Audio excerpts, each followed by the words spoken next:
And now, HBO Sports presents Boxing After Dark.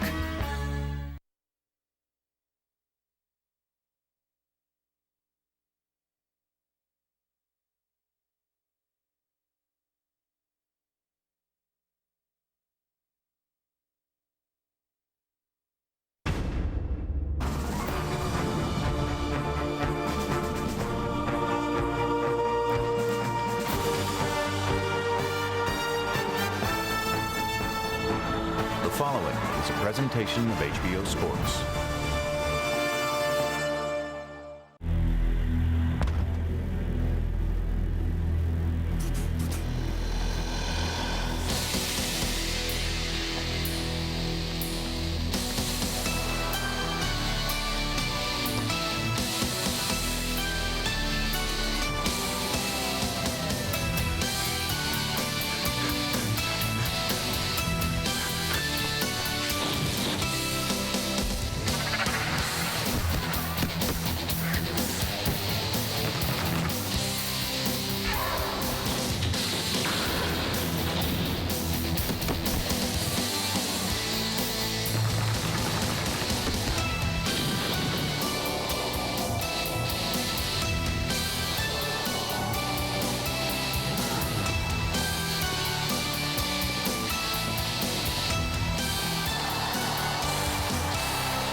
We're at Palms Casino in Las Vegas, Nevada for a Boxing After Dark doubleheader in the welterweight division. First, we take you back to last Saturday night's epic showdown between Miguel Cotto and Antonio Margarito, which more than lived up to its expectations. Then in our live fight, two New Yorkers square off as Brooklyn native Zab Judah takes on Joshua Clottey of the Bronx. Hello again, everyone. So glad you can join us for HBO's Boxing After Dark. I'm Bob Papa. What a night we have for you in the welterweight division. Of course, we'll bring you the rebroadcast of Cotto Margarito, and we have a great fight for you live here in Las Vegas. It's a welterweight showdown. Former undisputed welterweight champion of the world, Zab Judah, steps into the ring against Joshua Clottey. 12-round welterweight showdown. You know, you could tell that both of these guys are ready to go. Clottey has kind of gotten under Judah's skin in the run-up to this fight. Zab is coming in unbelievable condition. He recently relocated here to Nevada. He weighed in at 143 pounds. You can see he hasn't been spending his summer at the beach. He says, I've been in the gym every single day. That's coming up in our live fight. But first, we take a look back at last week's unbelievable matchup between undefeated Miguel Cotto and Antonio Margarito for what many are saying is for the welterweight championship of the world, the best in the division. And these two went at it toe-to-toe. It was a battle royale from start to finish with many ebbs and flows. Cotto getting the early edge, but Margarito using that power and wearing down Miguel Cotto as the fight wore on. Now, we're scheduled to be joined here at ringside after we bring you the rebroadcast of the fight by Antonio Margarito. He'll talk about that night and what's next in his career. But it's time to take you back 1 week ago. Antonio Margarito, Miguel Cotto. Let's take a look at the tail of the tape for these two as they got ready to step into the ring. Cotto at 27 years of age. Margarito 3 inches taller. Both fighters no problem making the weight at 147 pounds. Time for the call with Jim Lampley, Max Kellerman, and Emmanuel Stewart.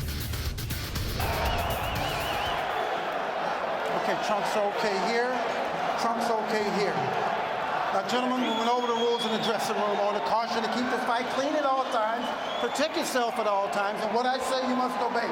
Good luck, Bruno Suarte. Touch him up. This is the reason to love boxing. No moment in sport matches this.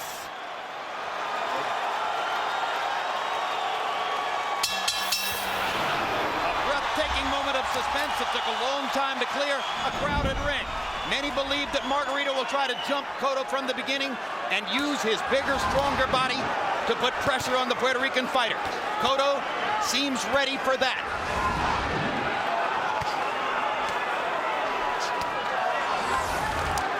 Both fighters using the jab early on. One of the things that impressed me being in the opposite corner against Margarito, his defense is much, much better than is appreciated.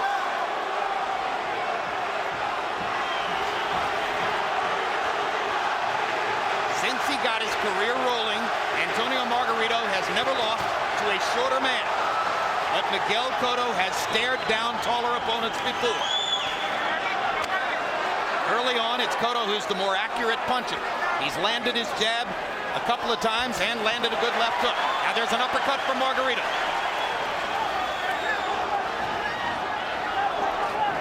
And the first minute produces more of a boxing match than some expected, and Cotto confidently steps inside and whips the left hook again.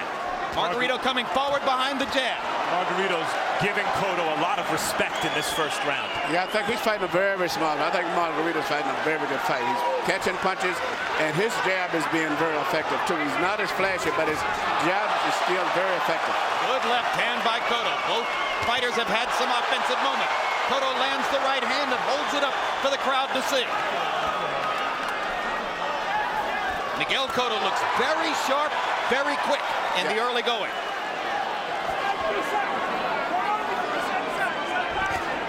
Another left hook. Margarito lands his own left simultaneously. Flurry by Cotto.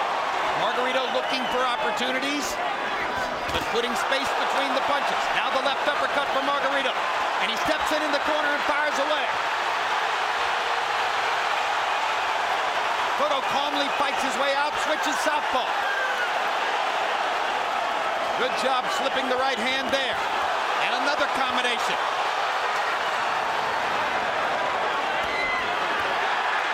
Now a Margarito combination. And Cotto counters perfectly. Terrific left hooks by Cotto. Margarito misses the uppercut. It's been a very precise first 2.5 minutes. Both men boxing. Cotto goes to the body first. Keep him up. Kenny Bayless says keep him up. Cotto says they were right on the belt line.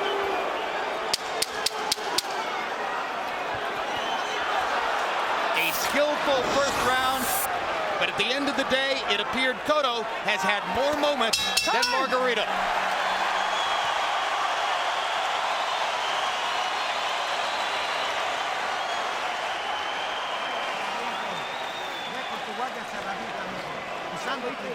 Use your jab, use your jab.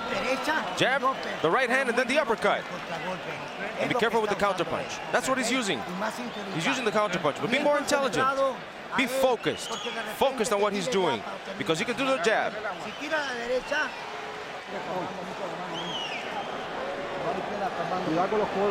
Careful with his elbows. Careful with his elbows, because he puts them in.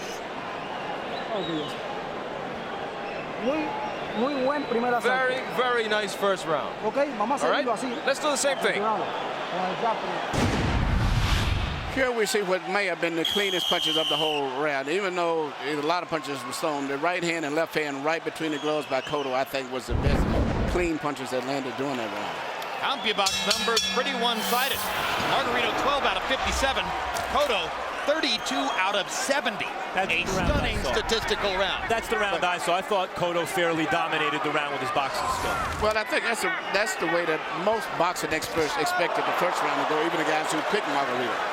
Because Cotto is a much better boxer, much faster, much more crispier puncher. But what's going to happen after about 4 or 5 rounds is really what's the big question. Margarito starts to smoke, and then we'll find what's what. I'm just surprised that Margarito hasn't tried to produce more pressure early on.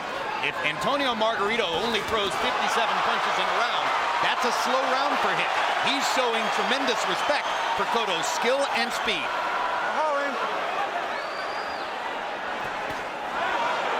Cotto sticking his jab right between Margarito's gloves. Margarito reaching, lunging, hasn't really found the timing to land repeated combinations yet. Now he gets in a wide right hand on the cheek of Cotto. The drama here is also Margarito's such a good puncher, and Cotto has been on the canvas and rocked before. Now Margarito gets the space he wants and eats an uppercut for his trouble and smiles at Cotto as if to say, all right, now we're fighting. Watch your heads, watch your heads. Kenny Bayless says, watch your heads. They're landing with their hands. But Cotto's going, but Margarito is really putting a lot of pressure on him, unlike any he's ever had. And pressure from a taller fighter is different than from a shorter fighter. Margarito landed an excellent right hand about 10 seconds ago. But see, right here, Margarito's walking him down again. He's not letting him get that space. He's taking his space from him. Cotto's still patiently hunting for the counter-punching opportunities.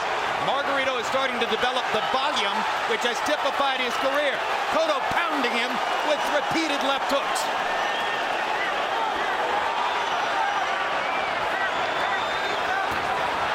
Both fighters have said hello in round 2. Margarito hammering Cotto to the body in the corner. I figured this would get to this about the 4th round. It's happening earlier because Cotto cannot merely just outbox this man. The man picks most of the punches off. No, he's going to have to fight it. Cotto with 2 good left hooks upstairs. Margarito drives him back with a right hand. Unbelievable. They took a round to warm up. And this is the fight that everyone expected to see. Indeed. There's blood coming from the nose of Miguel Cotto. So Margarito's made his mark in terms of drawn blood. And the Mexican fans in the crowd love that. Cotto chopping and chopping with the left hand. Margarito firing with the right. It's a punch, counter punch, confrontation. What a round, round 2 has been. Wow.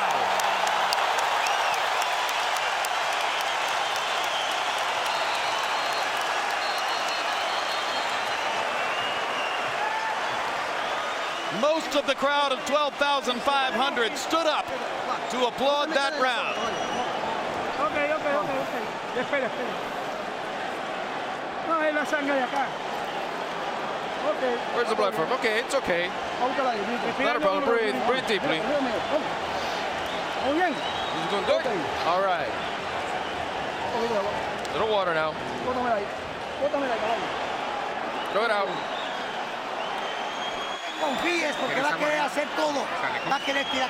He's going to want to do everything. He's going to go through headbutts. Keep your distance. Keep your distance.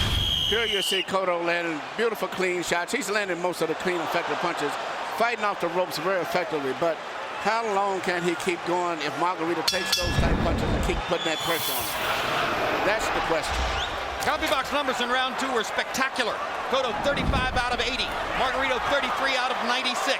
Together they landed 54 power shots.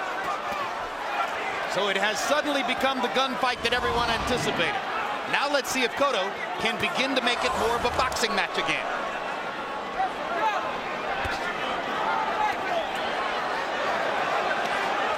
Cotto trying to use his feet, create space, and limit the volume of Margarito's punches.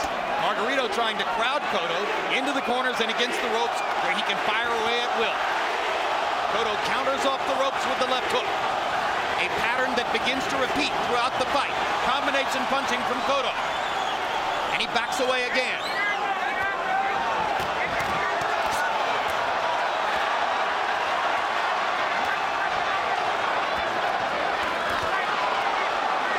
Right hand and a left uppercut for Cotto.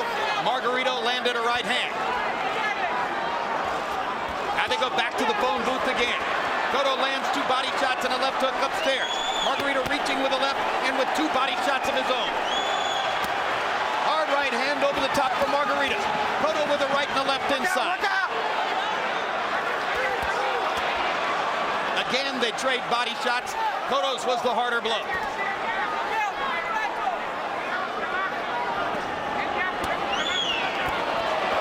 What a variety of punches from Cotto in that combination. Margarito just keeps coming.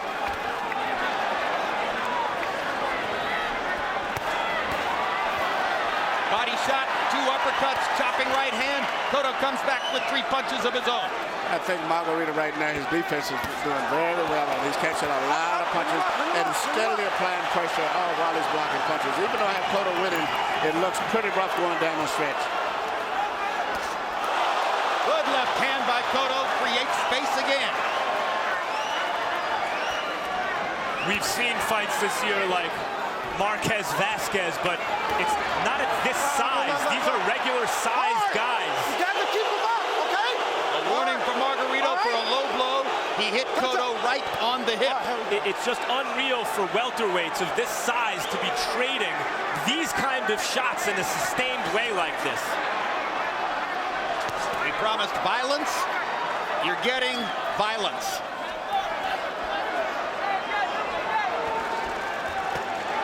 And Good so left far, hook. it's playing out the way most envisioned.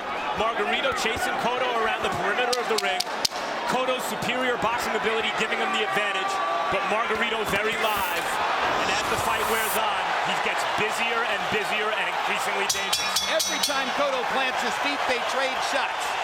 Every time Margarito lands a punch, Cotto counters, sometimes with two.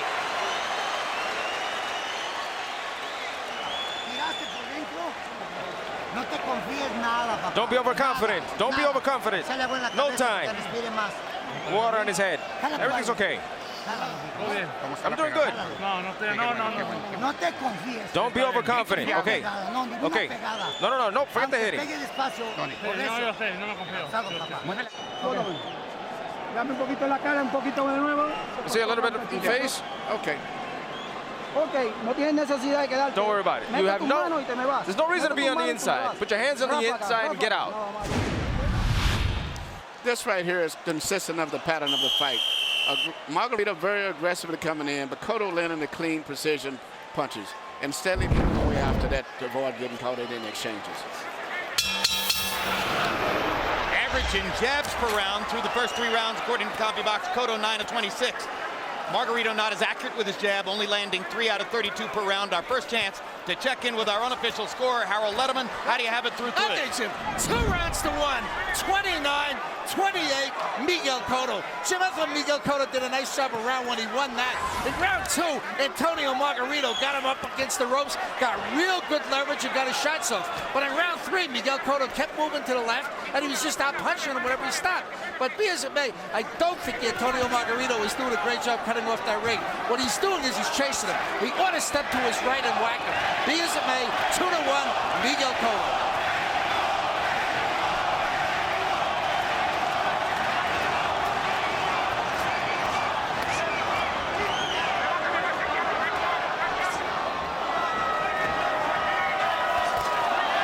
They trade uppercuts, and it's Margarito whose head pops up.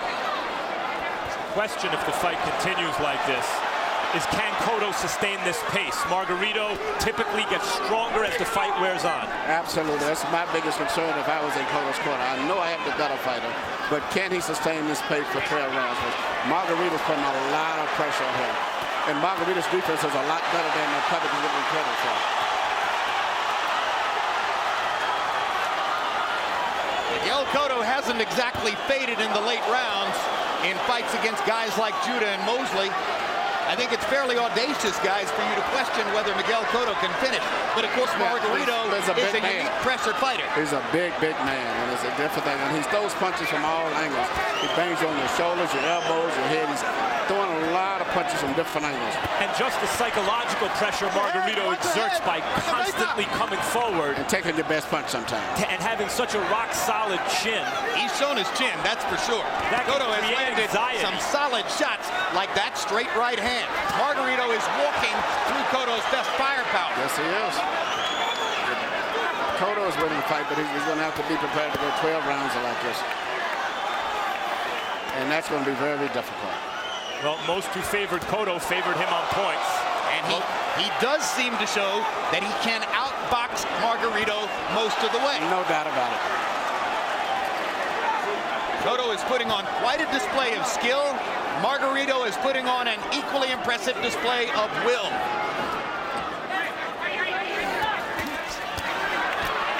Body shots by Antonio. Cotto may regret having stopped in a corner, but now he comes back with a hard right hand and a left hook and an uppercut. 3 clean shots. Another left hook for Cotto. Down the stretch of round 4, it was Miguel Cotto who scored.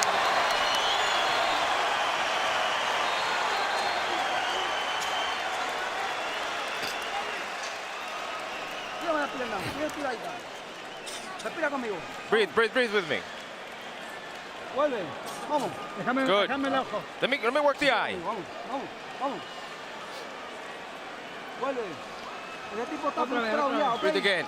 Ese está frustrado ya. He's frustrated already. He's already frustrated. Use the attack. The inside on the outside. You've got to work him. You've got to throw punches. Throw punches and connect. Don't let him build.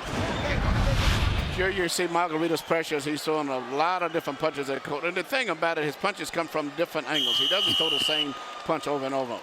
Beautiful short right hand right there.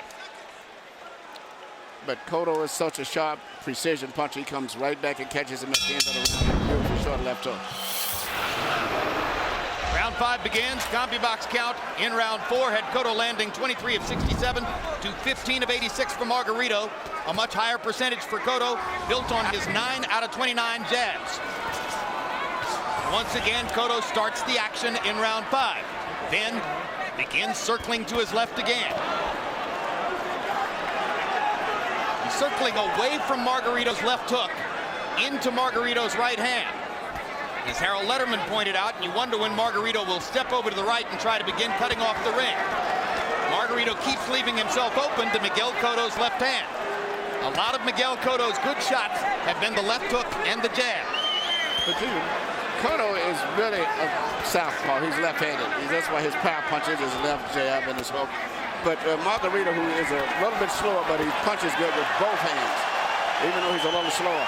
Margarito able to find Cotto with the right hand there. Now lands a roundhouse right. Cotto stands and fights again, then moves away. Cotto holding his gloves very high in this round, guarding his head. Uppercut by Cotto. Stops Margarito in his tracks. And he moves away again. Good block there by Cotto. Cotto having to use his feet over and over and over under relentless pressure from Antonio Margarito. Margarito's got him sliding along the ropes most of the fight now. He's keeping him fighting off of the ropes. And that's not good. Margarito also appears to be getting a little closer with those right hands. Closer and closer. That's right. Because a tall guy that shoots a right hand over your shoulder that's not too wide can catch you, especially when you get tired.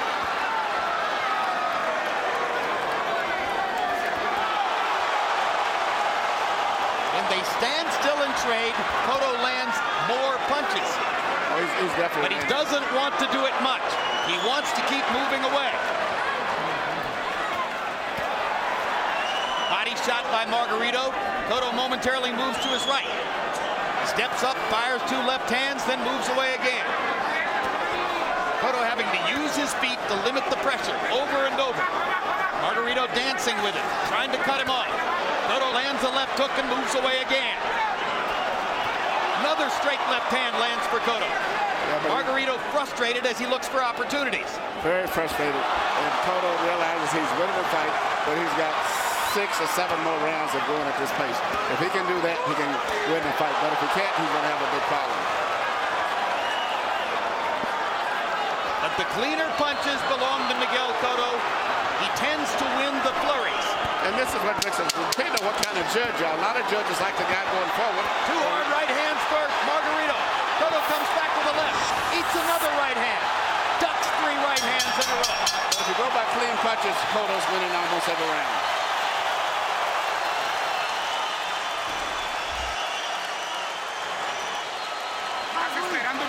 You're waiting too much. You're waiting too much with your mouth open. Come on, go. Cut his exits. Cut his exits. Use the jab. Use the right hand. Come on, move your head. I told you already.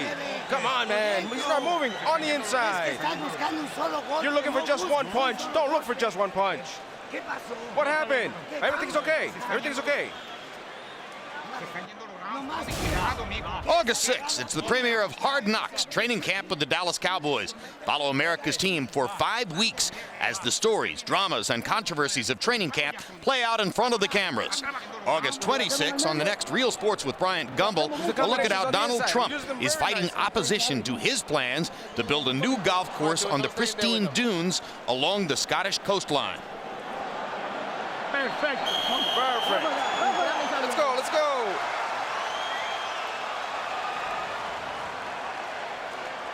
CompuBox numbers in the 5th round. Cotto 14 of 25 power shots, 56%, 15 of 34 jabs. Overall, 29 of 59.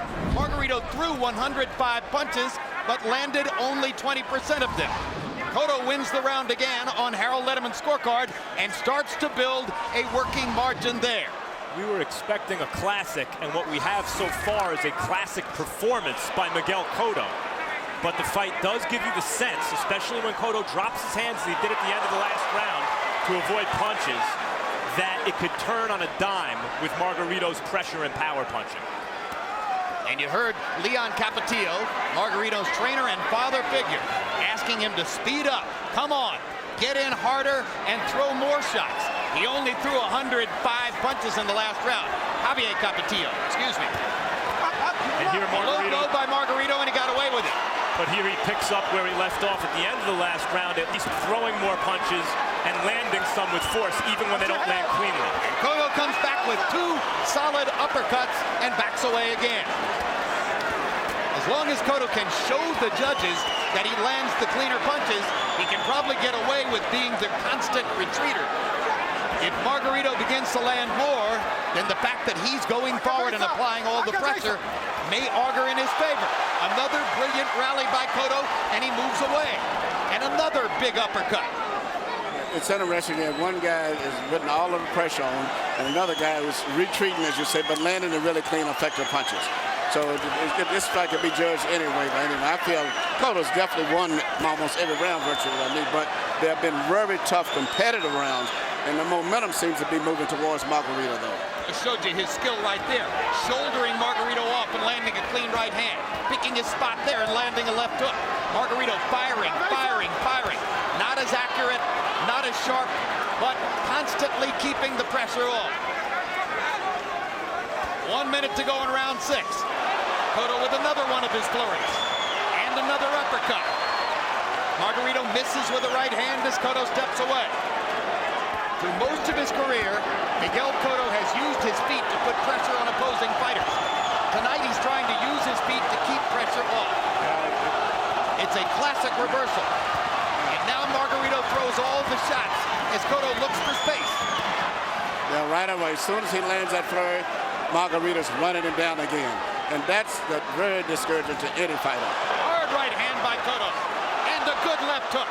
Margarito fires away to the body 3 times. I think Cotto's actually dominating this round again. But Margarito is really making him pay a price in this round with those body shots. Cotto blocked most of those and then slipped the others. But it looks to the crowd as though Margarito is putting all the pressure on. Tremendous combat in the 6th. And we are back live in Las Vegas at the Palms on HBO's Boxing After Dark. Still to come, our live fight. Zab Judah has moved from the East Coast to Las Vegas. He is in tip-top shape, says he's ready for his best performance of his career. He's got his team with him going through some final preparations as he gets ready to step into the ring tonight against Joshua Clottey. Clottey, who hails from Ghana, fighting out of the Bronx in New York City, part of the famed God tribe that included the likes of Azuma Nelson, Ike Corte, and Ben Taki, ready for the best performance of his career. He and Judah with some bad blood leading up to this fight. They'll settle it in the ring. Zab Judah and Joshua Clottey. 12 rounds coming up live here on HBO's Boxing After Dark. Now back to Cotto Margarito. Breathe deeply. Let's see. Open the mouth. Doing very good. Don't stay against the ropes too long. Get on the out. Get outside. Move.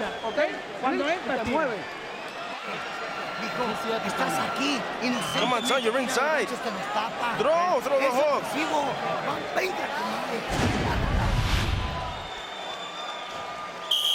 Here you see Margarito putting on a tremendous amount of pressure, but he's paying the price. As he's coming in, applying the pressure, momentum may be going in his direction, but the clean punches are landed by Cotto. Power shots in round 6. Miguel Cotto 20 out of 44. Antonio Margarito threw 75 power shots, but landed 22 of them. So the much higher connect percentage for Cotto. And Harold Letterman, how do you have it halfway through? Okay, Jim, 58-56, 4 rounds to 2 of Miguel Cotto. Jim, Miguel Cotto is boxing a beautiful fight, winning this fight at clean punching and ring generalship. But in round 6, Antonio Margarito figured the only way to get to this guy is to slow him up with body shots, and I thought he whacked real well to the body to win that round. I've got it 4-2 Cotto, but Jim Davis has got to let Margarito fight inside, otherwise Margarito don't have a chance.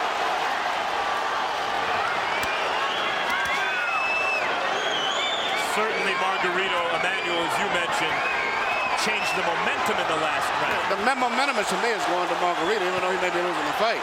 But he's getting closer and closer. He's landing his punches, and he's working that shot I told you about up through the center very effectively now, the left uppercut. You see that? There it is again. This is the first round where I feel that Margarito is fighting on even terms with Cotto. So even if I would be in Cotto's corner, I would be Cotto's hurt, guys. Cotto's badly hurt by a series of Margarito uppercuts that hammered him. Margarito goes right back to the left-hand uppercuts. Cotto is in trouble along the ropes. Biggest trouble he's been in since the Ricardo Torres fight several years ago. Margarito's stalking and stalking. And this ain't Ricardo Torres. Cotto's looking for breathing room, and there is none. He has to fight his way out for breathing room. He gets hit by a hard right hand. Margarito throwing uppercut after uppercut. He might launch 120 punches in the round. Cotto turns southpaw, hits Margarito with a left hand and backs away. Miguel Cotto blowing blood out of his nose and his mouth after that violent assault by Antonio Margarito. I think we're seeing the effects of that body work that Harold was talking about in the last round. And now a series of clean punches for Cotto.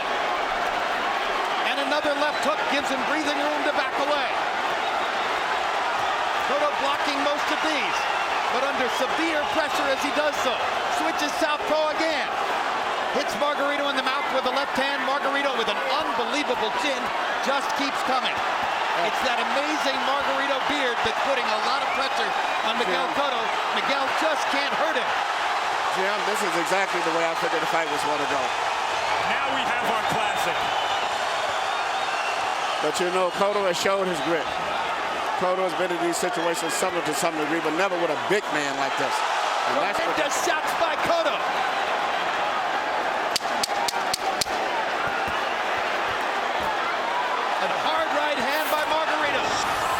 Another uppercut. Cotto trying to get a rest.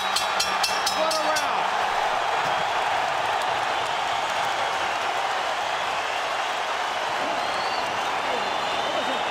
How you feeling? Okay.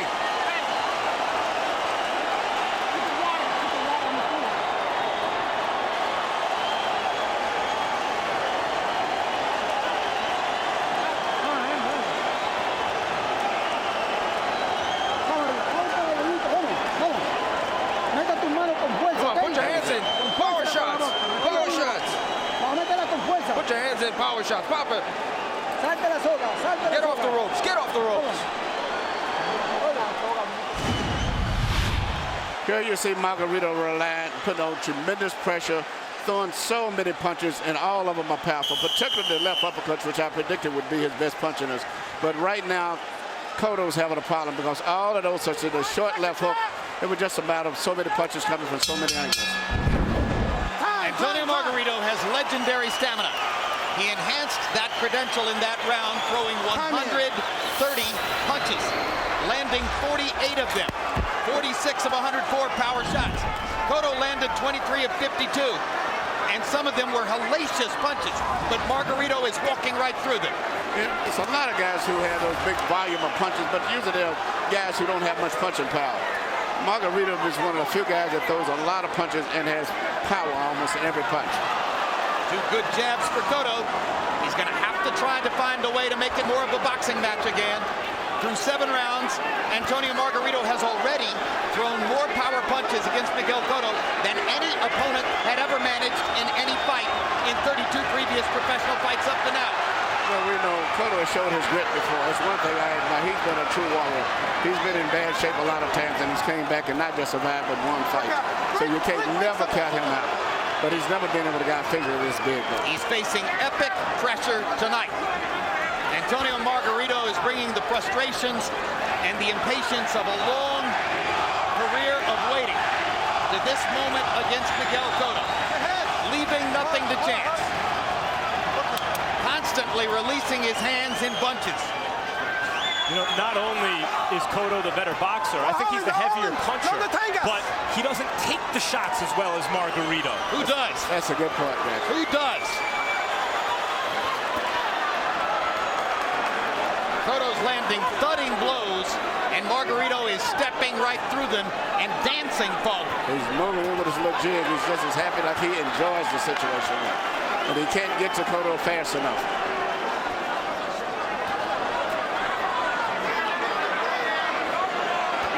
Cotto's done a good job of sort of getting the genie back into the bottle in this round.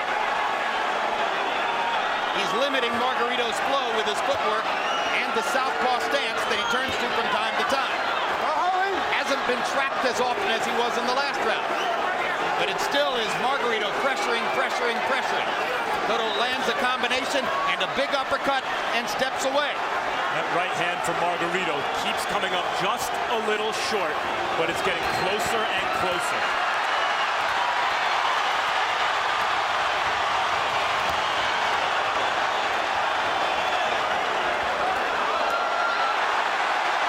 Margarito reaching with the right hand there as Cotto uncharacteristically moved to his right. Miguel dodging, trying to slip punches. Margarito just throwing and throwing when they get close. This was a round in which Miguel Cotto seemed to want to regain his equilibrium and a mental foothold in the fight. And he may have it back as we go to the ninth.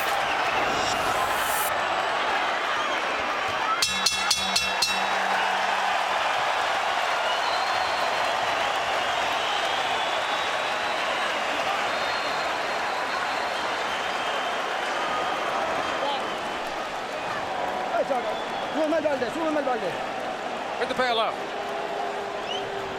Ok, ponlo aquí. All right, put it there. Mete la cabeza allá. Put your head in.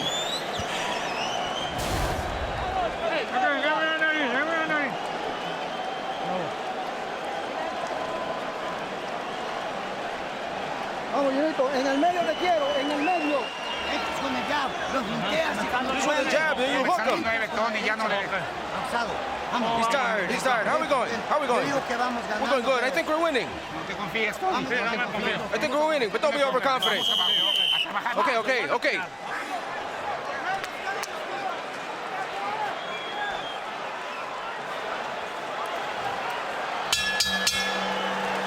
Power shots in 8, according to copy box numbers. Cotto 14 out of 33, Margarito 20 out of 59.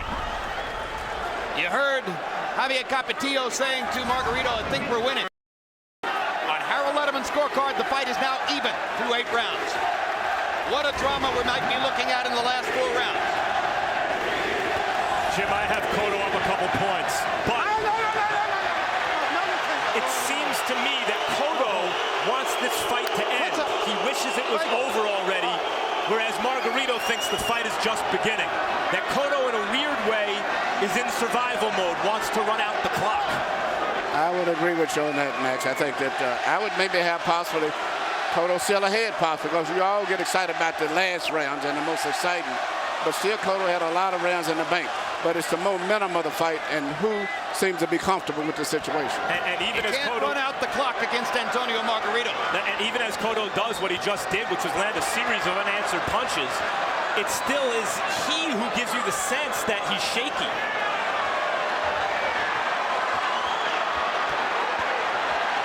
Cotto sitting on the middle rope as Margarito fired away with a bunch of punches again. And the next stop from middle rope is the floor. It's the next place he'll be sitting at if he don't do something soon.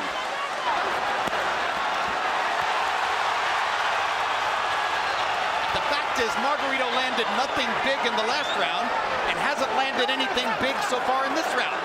Cotto continues to land the sharper, cleaner punches when he lands. But he's backing away. He's bleeding from the mouth and the nose. He looks tireder than Margarito. All the mental impressions augur in favor of the Mexican star.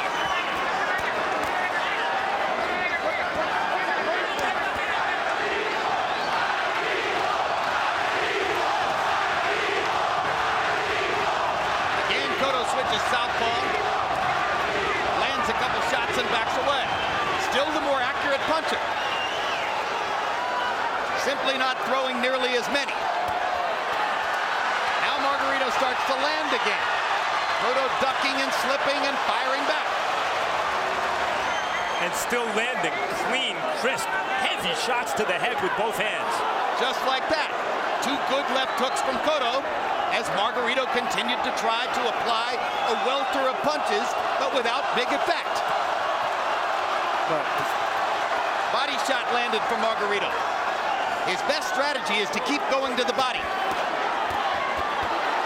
Good left hook by Miguel Cotto, and he backs away. Hold on, stop.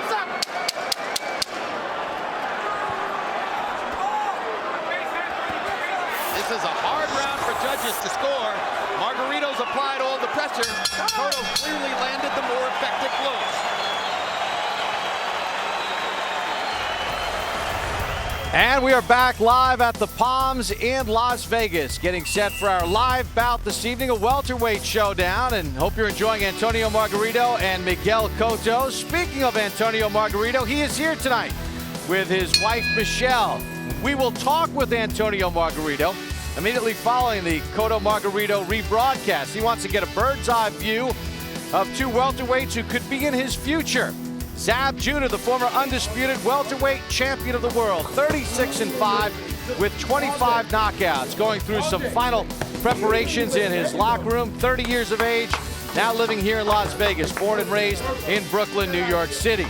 Joshua Clottey also getting ready to take center stage tonight. Margarito's seen Clottey before. They fought in December of 2006 with Margarito winning a 12-round decision. That's still coming up live here on HBO's Boxing After Dark. Joshua Clottey and Zab Judah in a 12-round showdown. But now back to Margarito Cotto.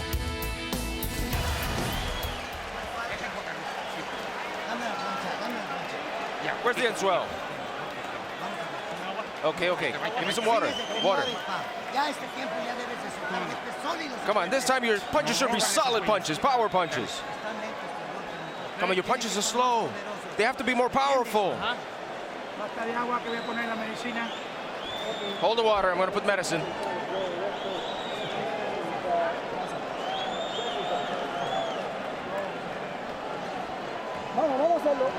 Come on, Cotto, let's go for it.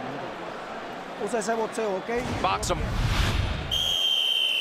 This is very interesting. You see Margarito landing all of the punches with pressure at one point, and always as usual. Cotto even tired, exhausted, looked like he's about to quit, still comes back with the clean punches. Harold Letterman, who'd you give the ninth to? I gave it to Miguel Cotto.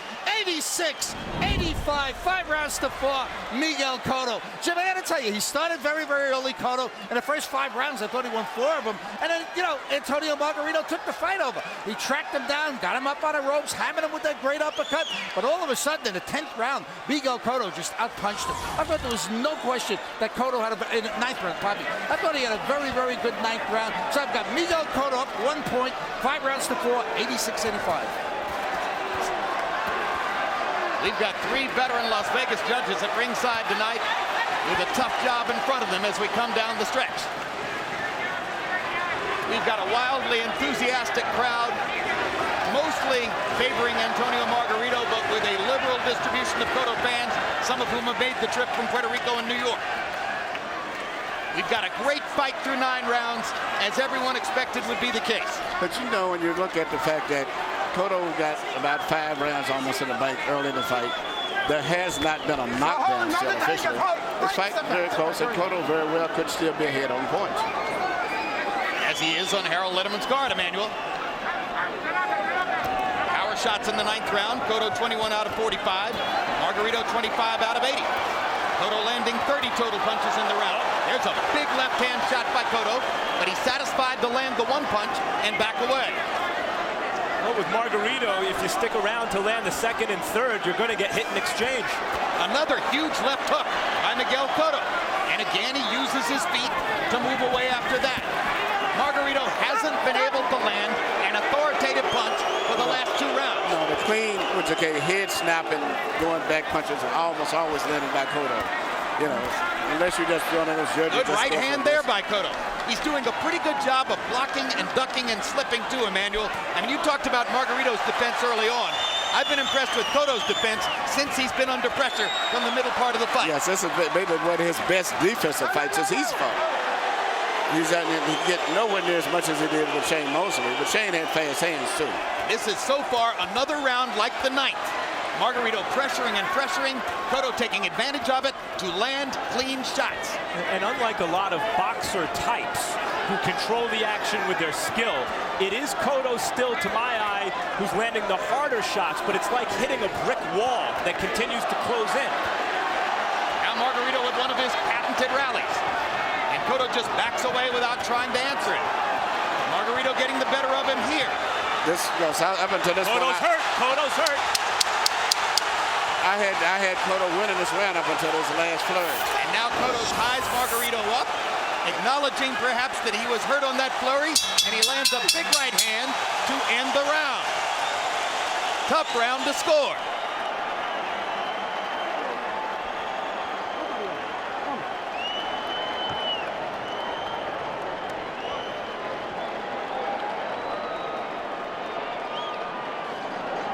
Vamos arriba, Julito. No te dejes robar los asaltos, ¿ok? No te dejes robar los asaltos. Don't let him rob the rounds. Don't let him rob the rounds, okay? We need these last 2 rounds. Come on, 2 more. You hear me? I'm hearing. I understand. Come on. Pop the punches. You're waiting too much. You see, in the round, as I said earlier, I had Cotto waited around. Even though he's tired and fatigued, he was landing the clean, effective blows. In fact, but then as the round goes on, here comes Margarito with this accumulation of punches where eventually he started penetrating and landing his shots. Rough round to score. Our shots in round 10 by CompuBox count. Cotto 13 out of 25, Margarito 22 out of 58. Margarito landed 15 power shots in the last minute of the round. Harold Letterman gave the round to Margarito, and the fight is even on his scorecard through 10. A brewing classic in Las Vegas. And when you look at Cotto's face, he looks like the loser. But then he explodes out of nowhere again. But just the judges looking at his face and people watching, looking at Cotto's face, he looks like the guy who's taken the beating. And we know that could be a big factor sometimes, too. Not just the face, but the facial expression even for the most part. 11th round of a scheduled 12. I mean, we know Cotto's heavy-handed, and we see him landing these titanic shots, and they don't seem to faze Margarito at all. He's landed the big, clean, head-snapping punches, but never has Margarito been hurt or in trouble in this fight. And it's Cotto who's bleeding from the nose and the mouth, and who's been retreating throughout the entire fight. These are big mental impressions for judges. Those little Margarito short shots on the inside now, Emmanuel. Oh, yeah. And Cotto goes to a knee. Succumbing to the pressure, much the way Zab Judah succumbed to the pressure against him last year. And that knockdown could ultimately be the difference in the fight. Yeah. Antonio Margarito has finally gotten his man to bend. Miguel Cotto getting beaten up by a bigger man. It's over. He's exhausted, and it's almost over.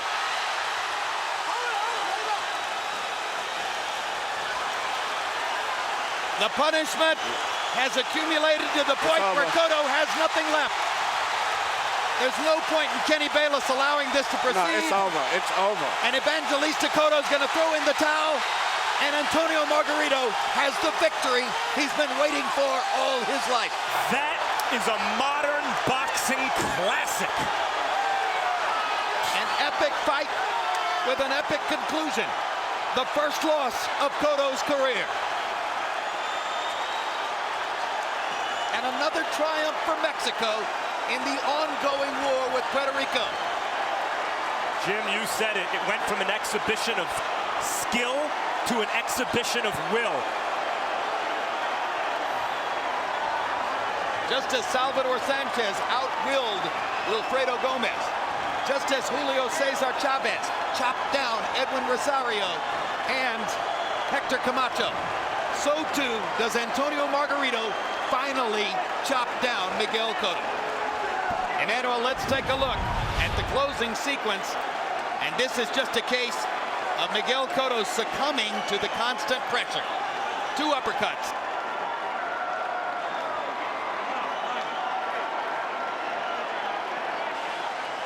Incidentally, Margarito hit him while he was down. That's supposed to be a big thing here in Vegas, right? Yep. But right here, the left uppercut, which I always thought was the most effective punch all night for him. And that's a punch that, continuing at his career, Cotto has got hit with. There's the punch that hits Cotto on the ear very clearly while his knee is down. Now here's the end as Cotto goes down again of his own volition. And as Margarito proceeds to keep throwing, this time Kenny Bayless steps in and prevents any more harm. And Evangelista Cotto, Miguel's uncle, got up onto the apron and tossed in a towel, recognizing what everyone else at ringside could see, that Cotto was finished. Now watch Evangelista Cotto on the far side, on the apron on the right, as he waves the towel and lets Bayless know that they're done. Well, actually, Cotto had told him, I'm done. All he had to do was the fight himself said, stop the fight, I'm through. But anyway, it was an exciting night. Good win for Margarito and a very still credible performance from Miguel Cotto. I think Cotto was done after the first knockdown. Bayless simply didn't recognize it.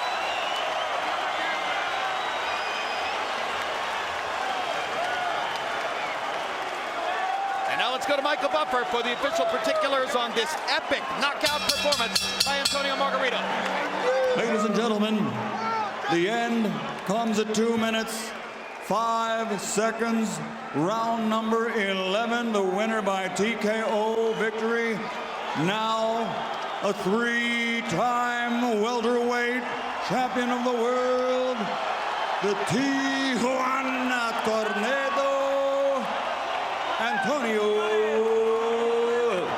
Margarito. So Antonio Margarito, dominant in the end, as he is the champion in the welterweight division with a spectacular performance against Miguel Cotto. We are back live here in Las Vegas at the Palms as we get set for our live main event, 12-round welterweight showdown. Zab Judah with his camp firmly ensconced in the locker room, going through the final mental preparations. Relaxed, loose, in tremendous shape as he gets set to take center stage tonight here on HBO's Boxing After Dark. Joshua Clottey in a final team prayer. Body 34-2 with 21 knockouts as he tries to vault himself into the welterweight picture. Coming up, our main event on HBO's Boxing After Dark, Zab Judah and Joshua Clottey. And we're back here at ringside. Bob Papa, so glad you can join us. What a fight between Antonio Margarito and Miguel Cotto. You take a look at that fight and the way it all unfolded, and Cotto having the edge early on. We'll take a look at some CompuBox graphics from the fight. And through the first 6 rounds, Miguel Cotto was accurate. He was busy. He was landing at a very good percentage. But that all started to change in the second half of the fight. Rounds 7 through 11, the pressure that Antonio Margarito put on Miguel Cotto at the beginning of each round, backing him up, throwing 91 punches around, limiting Cotto's offense as the fight wore on, and he just broke him down as Antonio Margarito walks away with the championship in one of the most spectacular performances that you'll ever want to see in the ring. And we are joined here at ringside by Antonio Margarito. And Antonio, when you take a look at that fight and you see the CompuBox numbers, did you get a sense that Miguel Cotto was starting to wear down in the second half of the fight? Cuando ves esos números te das cuenta que ya estaba decayendo. Bueno, sí, realmente después de que pasó el sexto empecé a conectar buenos golpes y fue cuando empezó a aflojar. I think in the 6th round, I noticed that he wasn't throwing as much as he was throwing before. He was slowing down, and I took advantage of it. Were you surprised that you were able to back him up as consistently as you did? ¿Te sorprendió la manera en que lo pudiste hacerlo para atrás, echarlo para atrás durante la pelea? No, bueno, era el plan. Sabíamos que íbamos a meter mucha presión, a tirar bastantes golpes. Sabíamos que era más rápido, pero cuando conectaron nuestros golpes lo íbamos a dañar. The strategy was to, stay with him, just pressure him. We knew eventually he was faster than us, but we knew eventually he was going to break down, and he did. All right, the public wants to know, what is next for Antonio Margarito? ¿Qué sigue para Antonio Margarito? Bueno, vamos a platicar con la empresa, pero espero y Oscar cumpla su promesa que hizo y ojalá y pues Oscar de la Hoya sea el próximo y no corra, ¿no? I hope, we're going to talk to the company, see what they decide, but I hope it's Oscar de la Hoya. I hope he doesn't run away from me. Have you reached out to the De La Hoya camp yet? ¿Han hablado con ellos acerca de la pelea? Bueno, no, vamos a sentarnos con la empresa y vamos a platicar y ojalá y se pueda realizar esa pelea. We're hoping that it'll be done. You know, we're going to be talking to them, and that's a fight I really like to do. Now, I know he's retired, but have there been any overtures by your camp to see if you can get Floyd Mayweather out of retirement? A Floyd Mayweather, aunque esté retirado, ¿te gustaría que saliera? Bueno, Floyd Mayweather no quiso pelear, parece que no creo que quiera pelear, tiene miedo, otro peleador que tiene miedo. I think we already know Floyd's answer before. You know, he didn't want to fight me before, he's not going to fight me now. What about the winner of Zab Judah and Joshua Clottey tonight? You've already fought Clottey, you've already beaten him, but is that something that interests you? ¿Te interesa enfrentar al ganador de esta pelea? Bueno, vamos a platicar con la empresa a ver qué es lo que tiene, pero no quito el dedo del renglón. Oscar había declarado que le gustaba el ganador de nuestra pelea, así es que ojalá y cumpla. You know, I'm not going to make plans or say this or that. All I know is that Oscar once said, I'll fight the winner of the fight. Guess who won? Congratulations. Thank you. Gracias. All right, Antonio Margarito. Well, you heard it. He wants Oscar De La Hoya. That's the fight that he wants. Max Kellerman was at ringside. HBO boxing analyst joins us here tonight for our live fight. Max, you take a look at Antonio Margarito, the way he was able to wear down and walk down Miguel Cotto. What has it done to the welterweight landscape? Not just the welterweight landscape, but Margarito's savage performance sent shockwaves that are still reverberating throughout boxing. Let's start with Oscar De La Hoya, who has always looked, a fearless champion. De La Hoya has always looked for the biggest, baddest challenge he can find. After watching Margarito destroy Cotto, De La Hoya is looking for the smallest challenge, physically at least, in the Filipino superstar Manny Pacquiao, guy who came from flyweight up to lightweight, still not really a welterweight. Now Floyd Mayweather Jr. Floyd retired ostensibly because the stated reason was that his legacy is secure, he has nothing left to prove. Floyd, while that's true in the lighter weight classes, at welterweight, the perception is you did not take on your toughest challenges and in fact ducked them. Antonio Margarito, after that performance against Miguel Cotto, people are talking in barbershops, street corners, around the country, in this one and in Mexico. Floyd Mayweather not only doesn't want to fight Margarito, but can't beat him. Floyd, if you retired because you feel that your legacy is secure, you need to unretire to secure it. If, on the other hand, you retire because your interest in boxing has waned, in that case, stay retired, because no one with 1 foot in boxing and 1 foot out should tangle with the new welterweight champion of the world. Well, there's one other name that you could throw into this mix, someone that's already beaten Antonio Margarito. Paul Williams is another name that's going to factor into all and of this. He has a legitimate claim. If there's anyone with a claim to the welterweight title not named Antonio Margarito, the only guy out there is Paul Williams. It's going to be fun for the fans to see this all settled into the ring. Well, it's time to take a look at the HBO sports calendar as we get set for our main event this evening. On Wednesday night, it's the premiere of Hard Knocks, training camp with the Dallas Cowboys. Follow America's team for 5 weeks as the stories, dramas, and controversies of training camp play out in front of the cameras. On August the 26th, on the next Real Sports with Brian Gumbel, a look at how Donald Trump is fighting opposition to his plans to build a new golf course on the pristine dunes along the Scottish coastline. September the 6th, on the next Boxing After Dark, lightweights Juan Diaz and Michael Katsidis meet in the ring, both looking to rebound from their first professional losses. September 13th on HBO pay-per-view, it's Joel Casamayor facing Juan Manuel Marquez. On September the 27th on World Championship Boxing, a 154-pound matchup between Shane Mosley and Ricardo Mayorga. And on September 30th, a special edition of Costas Now, featuring an hour with baseball's 2 greatest living players, Hank Aaron and Willie Mays. For all that and more, log on to HBO.com.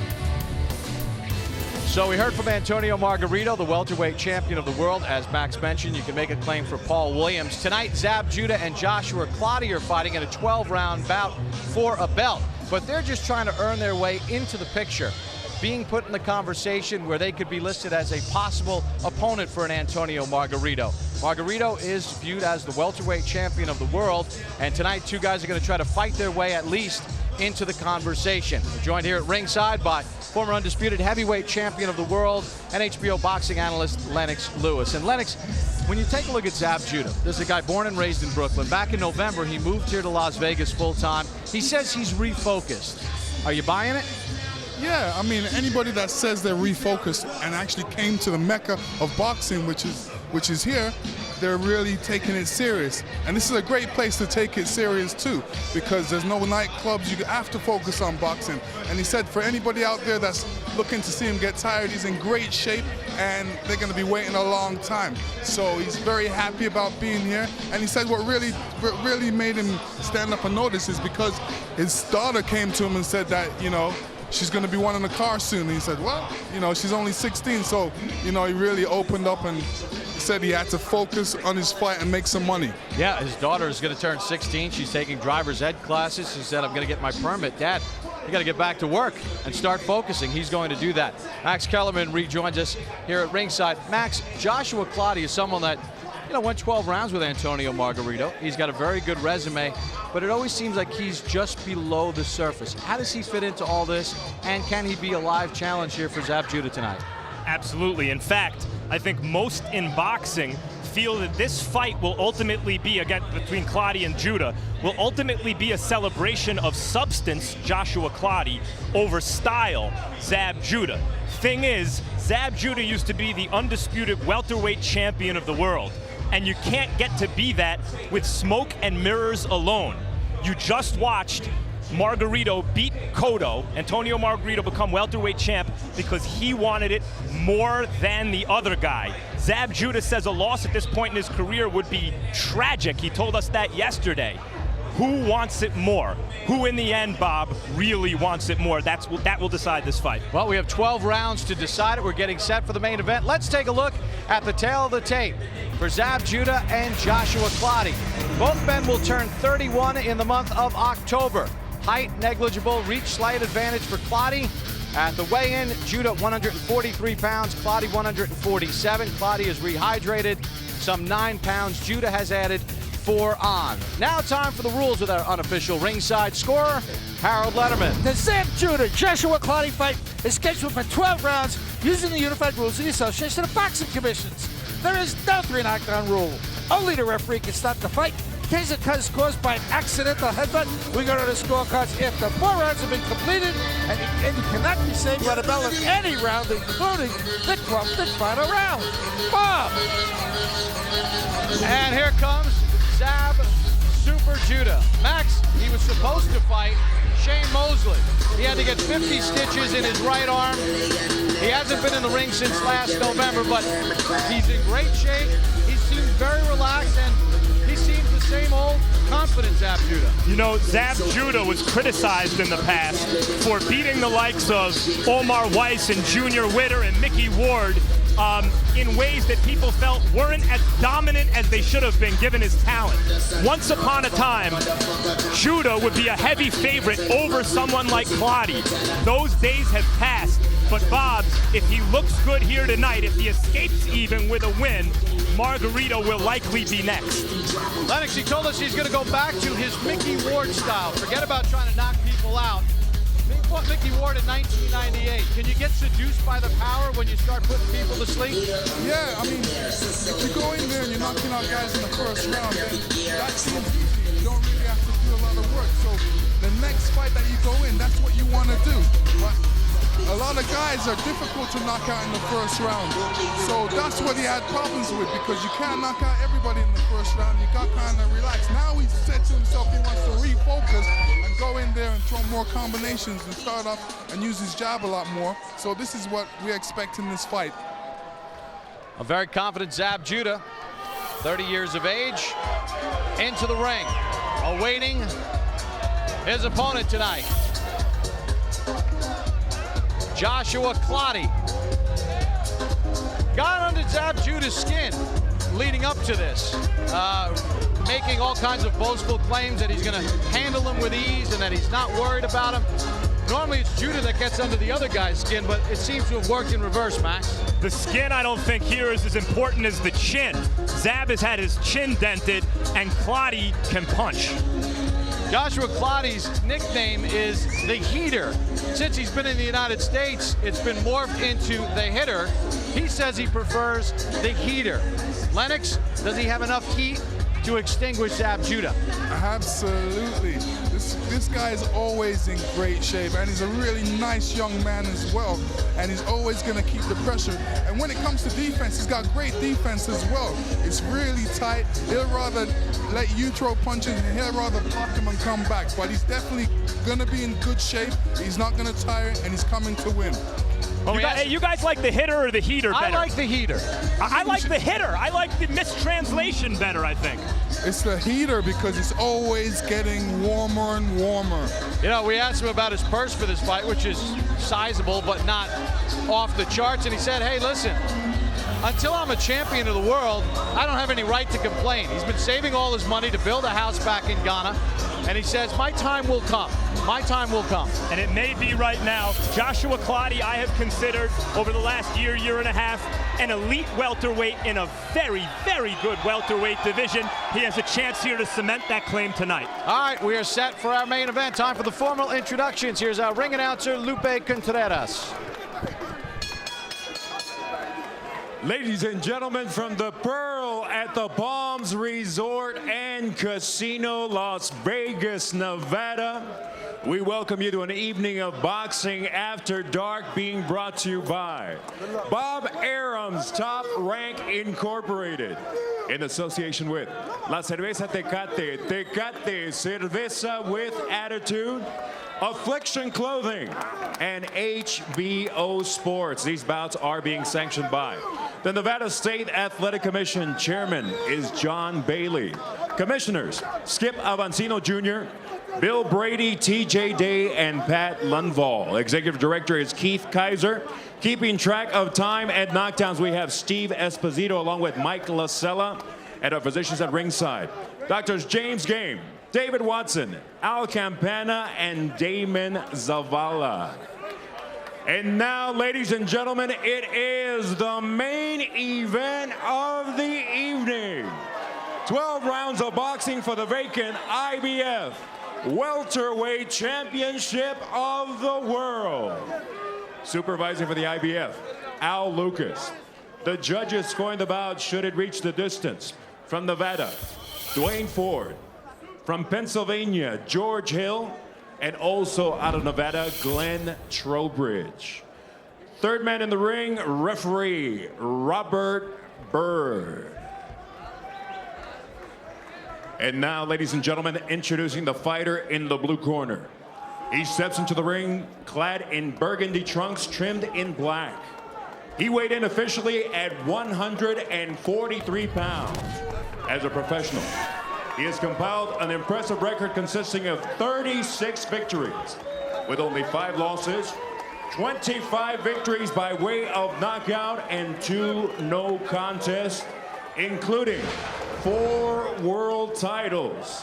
The former junior welterweight, former undisputed welterweight, and former super welterweight champion of the world.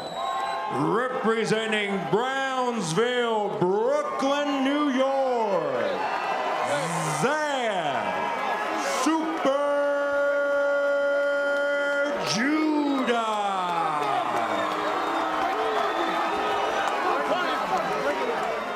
His opponent across the ring in the red corner. He steps in wearing the colors of his homeland, red, gold, and green.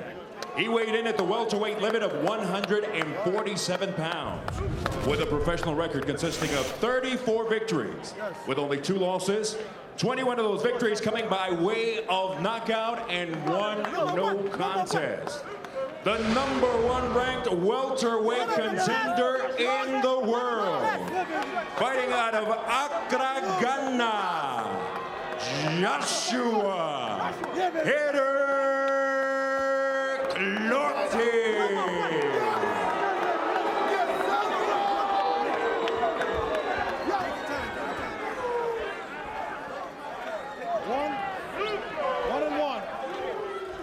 One and one.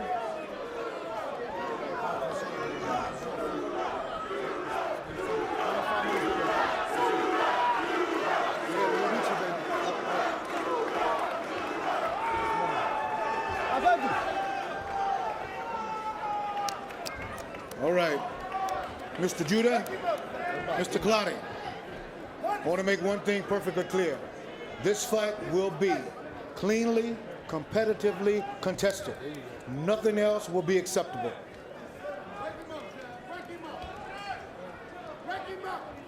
If I tell you to stop, what that means is stop whatever you're doing, give me a clean break.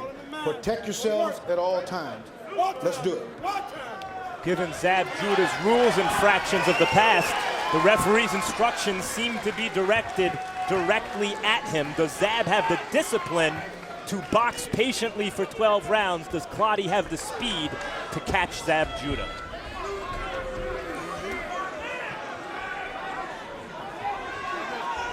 Clottey told us, I've trained to stand on him. Stay on him early. I bet you I'll even split the early rounds with him, and then I'll take over.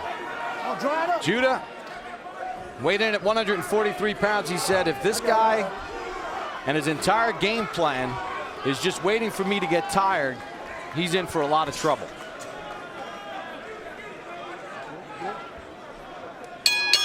We are underway. Zab Judah and Joshua Clottey. You've seen Judah before get off to the fast starts and then fade. Says it will be different tonight. Sticks a left hand to the body of Clottey. That's important for Zab to get his punches in there early, because he said he wants to start fast. And while Clottey's waiting for him to get tired, you know, he's already up on the rounds, and that's what he wants to do, get a lot of rounds in the bank. Right away, Zab is throwing the right jab as opposed to just clawing with it, waiting to counter with the left uppercut, as he frequently does. But Clottey, with his hands high and his elbows tucked, is picking that jab off.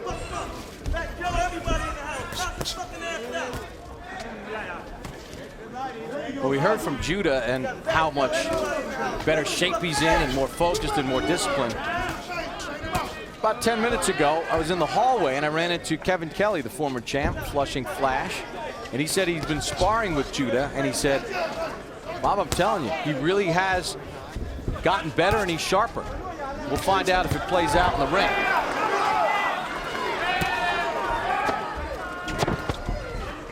Stop. Stop. Let out.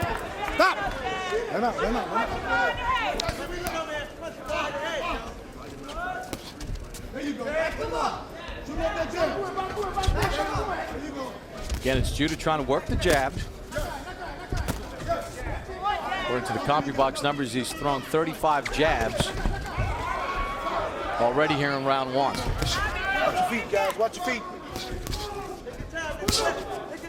I think the jab is a prime weapon for Zab, because he's used it in his past fights, and it's always helped him to set up his combination punching, and it helps him develop into the fight and set the pace for the fight as well.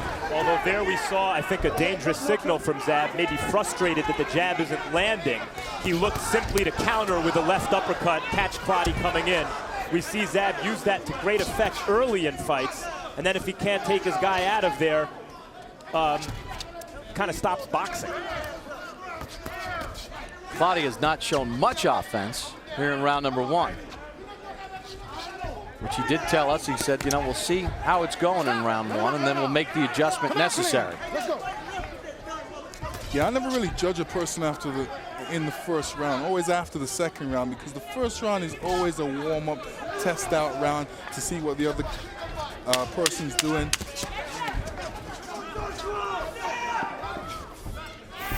Judah using his jab here in round number one.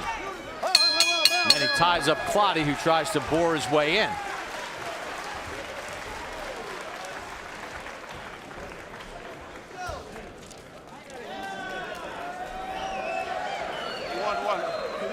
Oh, Baba, you're doing good. You're doing good. You're doing good. Let the left touch him. Let the left touch him. That's you go forward and let your left go. Let your left go. Try and cut him off. Cut him off. Cut him off. Cut him off. Cut him off. And then when you cut him off, and then correct it with the left, and then what? Go to the body. Go to the body. Go to the body.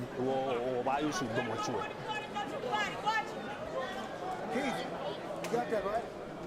Yeah. Head back, back. Speed back in. All right, let's go, guys. Taking the shot to the ropes. Joshua. So he gets set for the start of round number 2. Zab Judah, although not landing at a high percentage, used his jab in round number 1. That was the extent of his offense. Let's see what kind of adjustment now Clottey would make against the southpaw Judah. The 65 punches thrown in round number 1 by Judah, 57 of them were jabs. Lennox, what should Clottey start doing? We've seen Judah work the jab. What should Clottey do now to get his offense out of the barn and going? Well, you know, when you look at both boxers, Zab Judah has more natural boxing ability and quickness. Clottey is a little stiff than he should be. That's why he needs to get that jab going. But like I said, I told you his defense is very tight.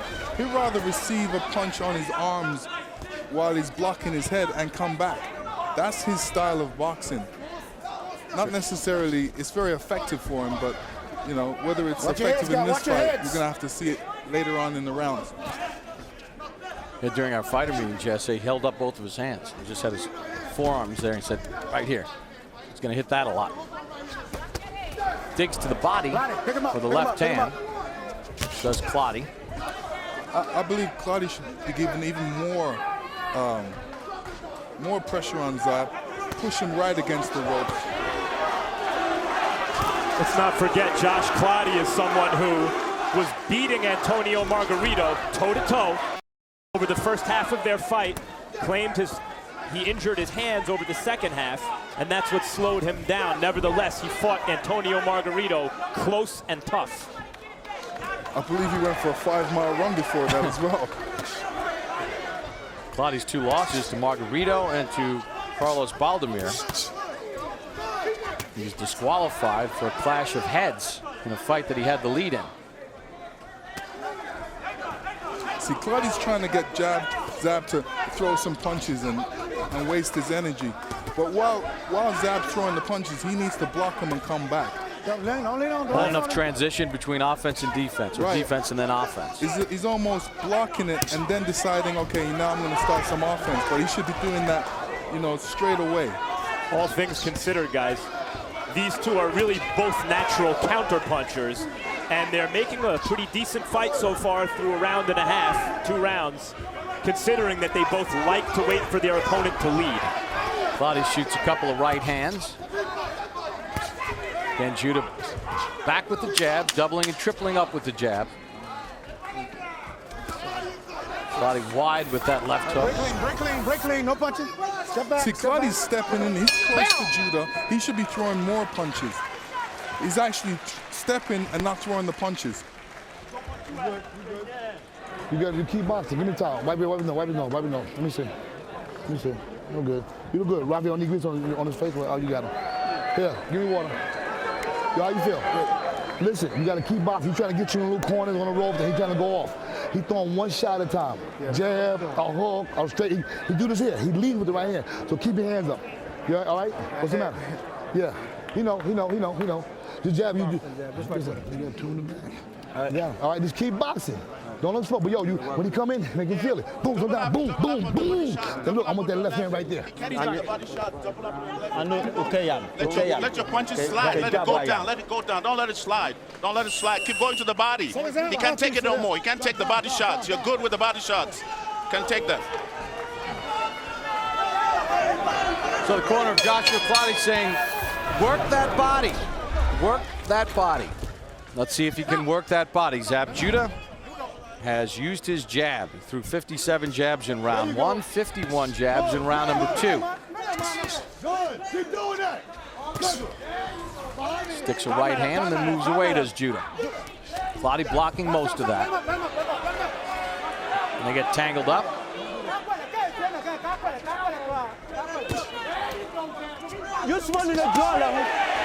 Judah, the combination, some of it blocked, but it excites the crowd. See, for Joshua Clottey, he needs to be going to the body a lot more, because right now he's just head hunting. And I know he's going to find more openings if he goes to the body and then the head. Right hand did snap back the head of. And he did say in the fighters meeting that he's going to go to the body a lot more. So we're still waiting to see it. We're starting to see Clottey's straighter, more technically correct punches do some damage on Judah. Why don't you get out? Hands free. There he chops a couple of lefts at Judah. Stop. Let him up. Here we go. That's what Clottey said, one of the things that he felt would work in his advantage. Judah can get a little wide with his punches, and my straight punches will find the mark. Judah keeps circling to his right. Let him up. Stop. Step out. Zab, for all of his did you see that kind of defensive maneuvers that he's able to pull off, is hittable. He pulls straight back from punches. His feet at times get too close together, and he suffers from the curse of the gifted. He's able to get away with things. Against world-class fighters, elite fighters like Josh Clottey, it can cost him. And Clottey's doing the right thing. If you notice his footwork, his left foot is on the outside of Zab's foot, and he's got Zab in the middle. So anytime he's throwing punches, Zab is in the pocket to receive them.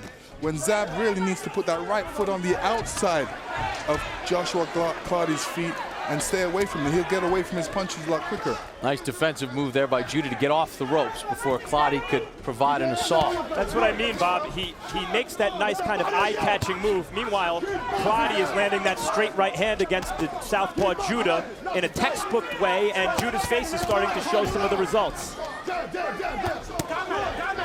See, where Clottey has his feet, that's the right place to have it, on the southpaw, on the outside. Clottey with a reaching right hand as we come to the end of the third round, scheduled for 12. Zab Judah and Joshua Clottey.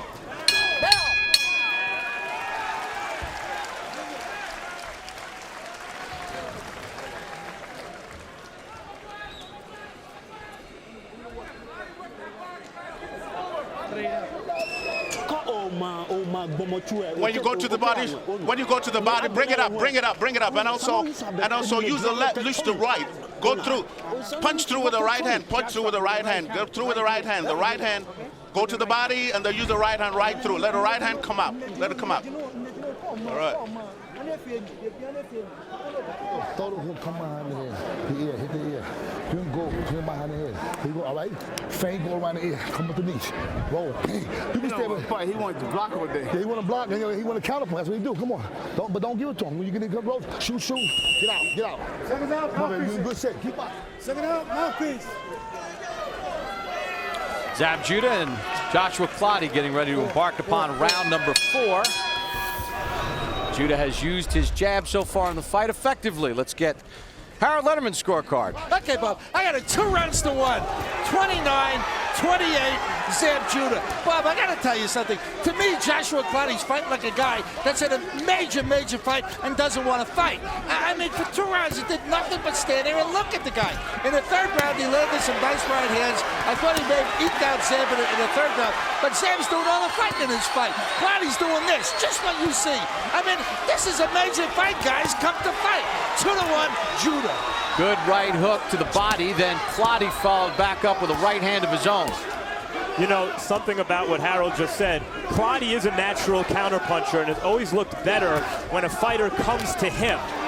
Judah's elusive style and hand speed in the early part of the fight, people anticipated maybe Clottey wouldn't look great. It's by the middle rounds, as we're starting to see in the last 2 rounds. Still kind of early, actually. Correct. Where Clottey was expected to do better, and he is. Clottey's complaining about a low blow. Referee Robert Bird says, fight on. Looks like that angered Clottey as he stepped in with a 1-2. Well, we've seen Zab Judah look very good in early parts of fights before. I'm going to go back to the footwork again, because when Zab is trying to get away, he has to step over Clottey's foot to get out of there. And if he doesn't step over his foot, he's going to trip. Judah's face is a little bit of a mess already. Someone's landing punches in his face. Just spit out a little blood, too. Did Zab Judah.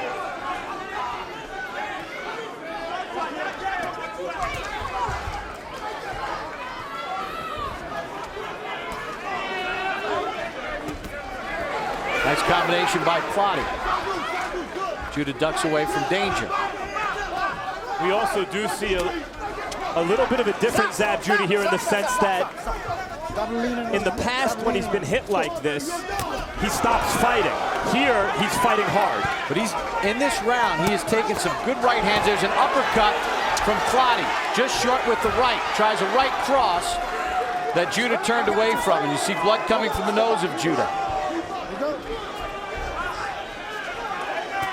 Right hand again from Cotto.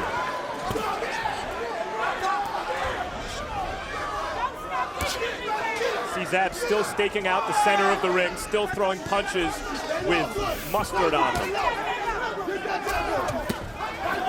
The heavier punches of Cotto starting to wear on Judah. And the cleaner punches, Bob. He's landing the clean shots, Josh Clottey is.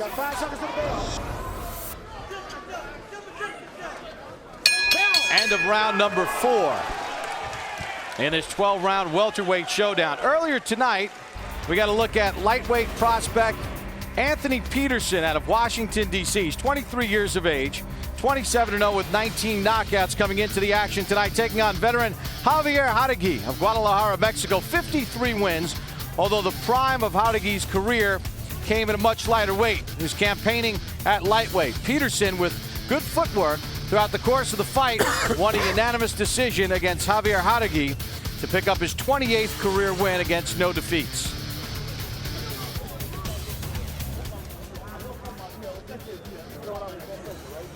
And when you get low, when you get inside, get low. Keep hitting them behind the ear. Right there. Up to the rib. Behind the ear. Run the uppercut. Let's go. Run. Seconds out. Seconds out. Mouthpiece, mouthpiece.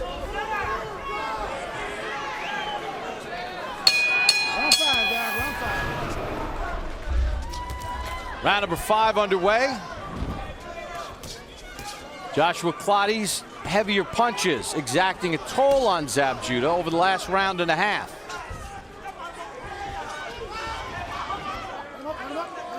Lennox, is Clottey still a little too focused on hitting Judah in the head and not concentrating on some body work? Well, you know, he should be hitting him more in the body, but Judah's very elusive, and he's not an easy guy to hit. So, you know, Clottey, I noticed, waits till he gets right close to him before he really throws a lot of punches. But he wants to make sure that he hits Judah, so he's really being sparingly with his punches.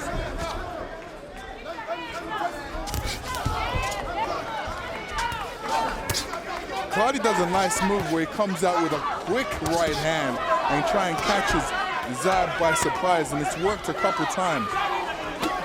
Clottey now works the body after Judah scored a combination. Zab goes straight back, but Clottey didn't make him pay that time.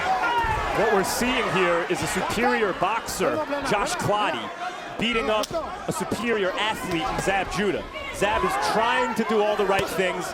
He's throwing the jab oftentimes, not just pawing with it. He's going to the body with both hands, as he just did. He's staking out the middle of the ring. He may just not have the tools in that toolbox to get the job done against an elite welterweight like Clottey. You see Clottey, when Zab comes with that right hook, he just kind of like smiles at you and comes right back. Good left and right to the body by Clottey. It's easy to always think that if only the more talented guy would apply himself, and Judah's more talented. But at this point in their careers, it's not as though Judah is going to become more skilled suddenly than a craftsman like Clottey. Watch your hands, watch your hands. Judah just stepped in nicely with a lead left to the body. Let him go, Vlad. Let him go, let him go. Punch it out. Easy to think the heavily muscled Clottey with a nickname The Hitter is just a puncher, but he is a skilled counter-puncher. And here, an effective, aggressive pressure fighter.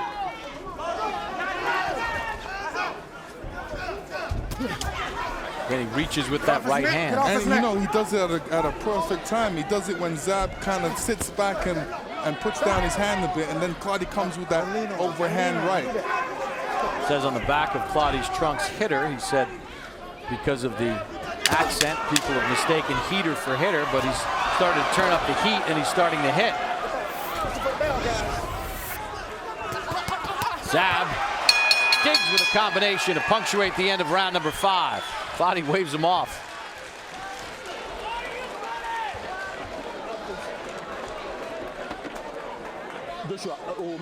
Joshua, you're waiting for him. You're waiting too much.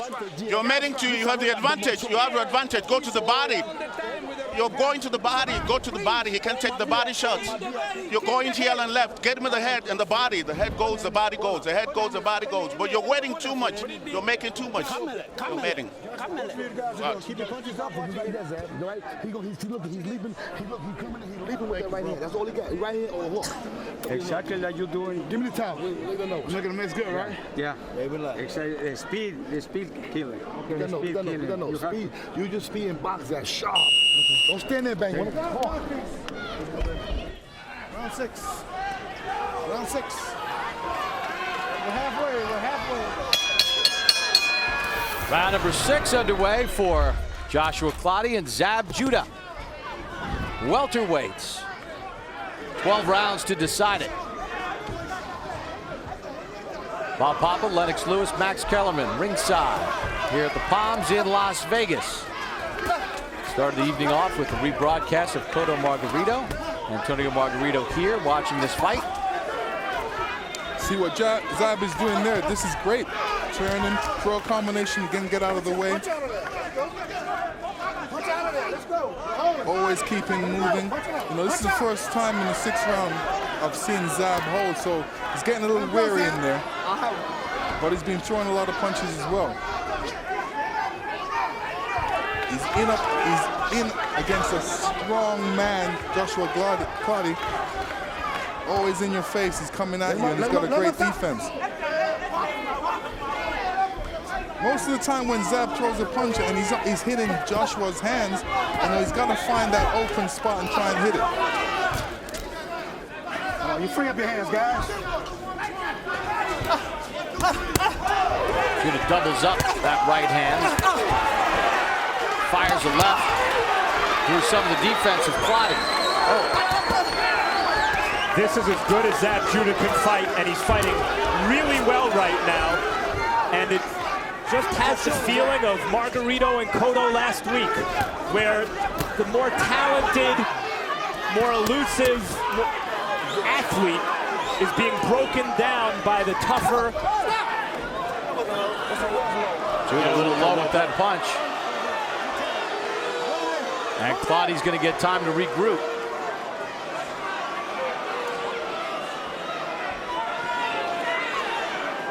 Referee Robert Bird has not deducted a point.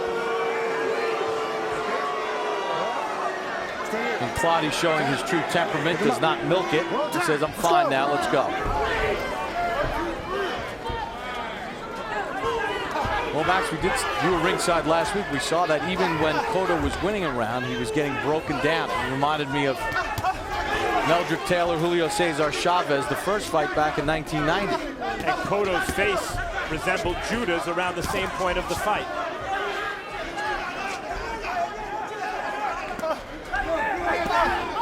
You know, that said, this is a good, honest effort by Zab Judah. He is trying to make the most of this opportunity. Of course, with the welterweight champion Antonio Margarito watching, even if Zab could somehow figure out a way to win this fight, does anyone think that he has a chance if fed to the animal Margarito? Straight right from Clottey. Judah rips a right and a left, hooks to the body and scores. Clottey blocks that entire sequence to the head. See, Zab's throwing some great shots, but they're being blocked, and you know, he's using up a lot of energy up against Clottey's arms, and you know, they're going to take effect later on down the road. That said, he won that round. Judah did. All right, Clottey said he got hit low. Take a look at it right here.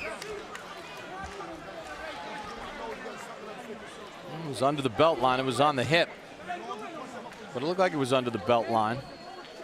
Referee Robert Bird gave Clottey time to regroup. Step around.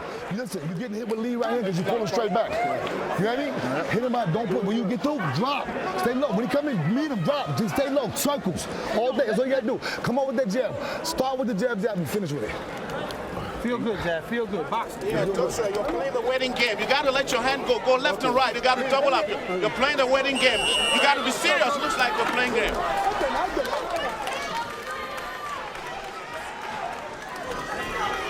So Joshua Clottey and Zab Judah getting set for the start of round number 7. Harold Letterman, how do you have it scored? Okay, Bob, 3 rounds apiece, 57-57. I got it all even. You know, Bob, at the end of the day, you score boxing. At the end of the round, you say, who did more damage? And certainly, in rounds 3, 4, and 5, Joshua Clottey, the stronger guy, did more damage. He busted up Zab Judah, won 3 rounds in a row. In round 6, Zab hit him and moved. He gave him angles. He did a nice job, just like Max said. He absolutely won round 6 by hitting him and moving, and that's what he's got to do. Not stand in front of this big, strong guy. 3-3. All right, Harold, then Clottey got back to what he did in the first 2 rounds, which was ineffective, Lennox, where there was no transition between defense and offense. And there was very little offense. Well, you know, his trainer told him he needs to start picking it up, and this is the right time to pick it up too. In the 6th round, giving him a little more pressure and moving more after Zab. I mean, Zab is digging some terrific body shots, especially the right hook to the body. And really not going gently into that night. What's the line, Bob? Robert Frost. Do not go gently into that good night. That's right. He's not going gently. I got you.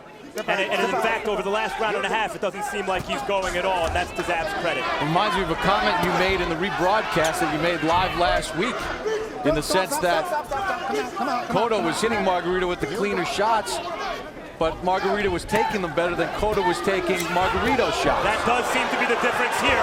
Zab badly hurting in the corner now. Clottey puts together a combination, but Judah does a nice move there to tie up Clottey and get away from danger. Mistake by Clottey. Tremendous left uppercut from Zab on the inside. That punch actually missed it. It was almost there, but Clottey caught that on his arms. I'd hate to get missed by a punch like that, Lennox. Clottey has to be careful. Although he's applying the pressure, he's still walking straight in. A better round for Clottey than what we saw in round 6, though. Judah trying to create some angles. Zab Judah's being the elusive counter-puncher right now, and, you know, he needs to be applying a little more pressure himself and throwing some do what he was doing earlier, throwing those combinations and then move and show him a different angle. Judah ducks away from danger after throwing 2 jabs. Power punches landed in the round according to CompuBox. Clottey with the edge. Big right hand from Clottey again. Of course, Dylan Thomas and not Robert Frost, Bob, who said do not go gently. But Zab isn't here. He's really showing a lot of heart in this fight, something he's been criticized for in the past. And to the 7th.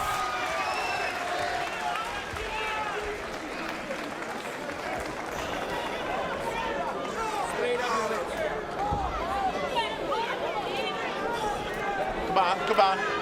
That's... Let the hands go. Let the hands go. Let the hands go. Let the hands go. Don't wait for him. When you get the chance and you're waiting, you're going to miss it. You'll lose it. Let your hands go. Let your hands go. Let your hands go. You go straight. You need that lead right here. You got to keep your hands up. You'll catch it all day. All right? You got your hand. Your left. Right here. And here we see Clottey throwing those uppercuts in close. Zab had his head straight there, waiting to receive the punches. And here we go with a nice end off with a right hand. And this is a little end of the flurry of the last round. You know, we talk about the endurance and stamina. Judah talking about not fading. Guys, in the last round, according to CompuBox, Judah threw only 27 punches, and he only threw 18 jabs. In the early part of the fight, he was throwing as many as 50 jabs in a round.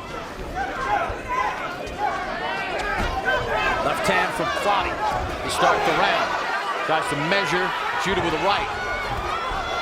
See, the thing here, Judah can't afford to get hit with any silly shots right now because all those shots are going to be taking energy from him, and he needs to conserve his energy against this big, strong man like Joshua Clottey.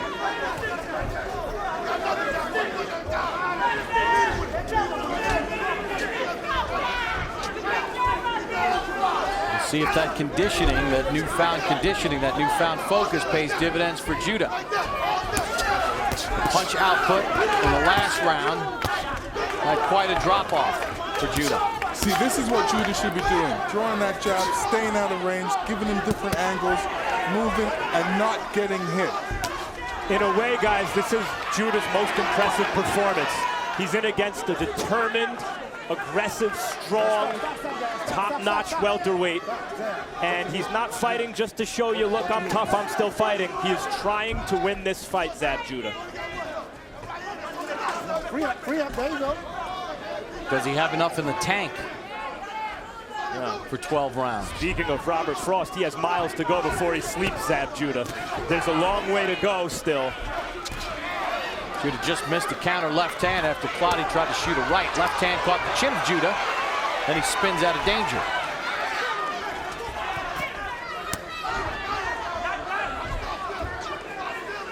Clottey looks unmarked.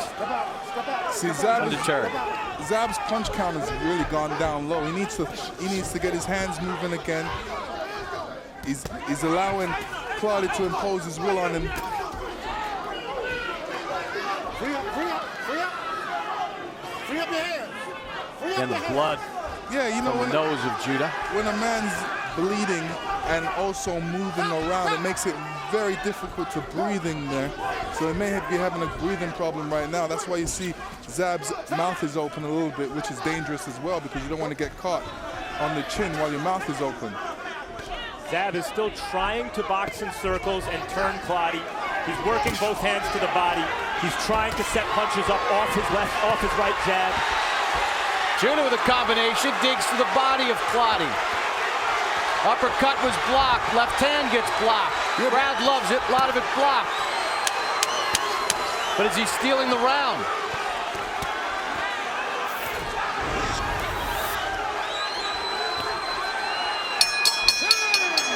Good finish to the round for Zab Judah. Great finish for the round. On August the 8th, catch the premiere of Hard Knocks training camp with the Dallas Cowboys, a 5-week reality series with unprecedented access to the practice fields and meeting rooms as both veterans and rookies fight for roster spots. Wade Phillips and company, T.O., Jerry Jones, don't want to miss it. What happens when Donald Trump invades a small, quiet Scottish coastal town to develop a new golf course? Hear what Donald and residents of the town have to say about it on the next Real Sports on August the 26th.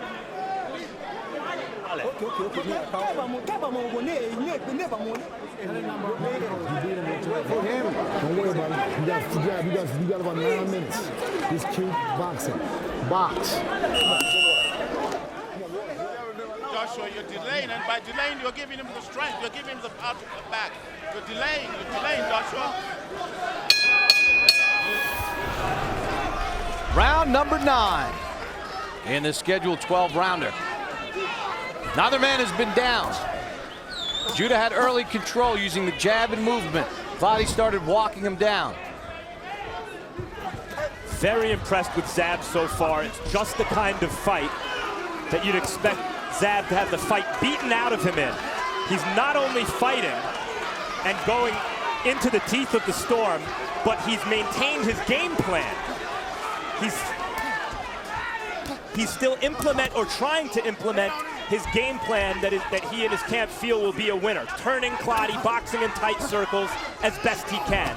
It's an impressive show of determination from Zab Judah. But is it enough to win? Let him go, jab.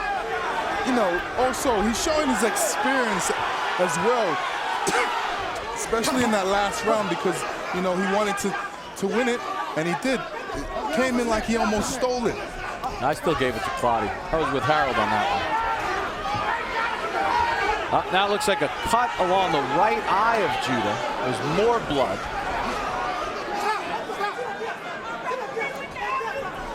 Yep, cut on the right eyelid of Zab Judah.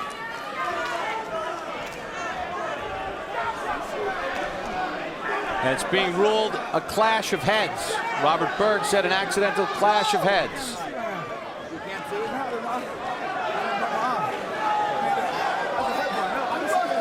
If this fight gets stopped because of that cut, which was ruled accidental clash of heads, they would go to the scorecard since we're past round 4.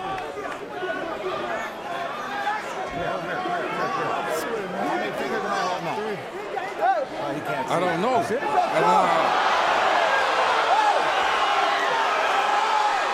Well, you just heard the doctor say he can't see, so the fight is being stopped.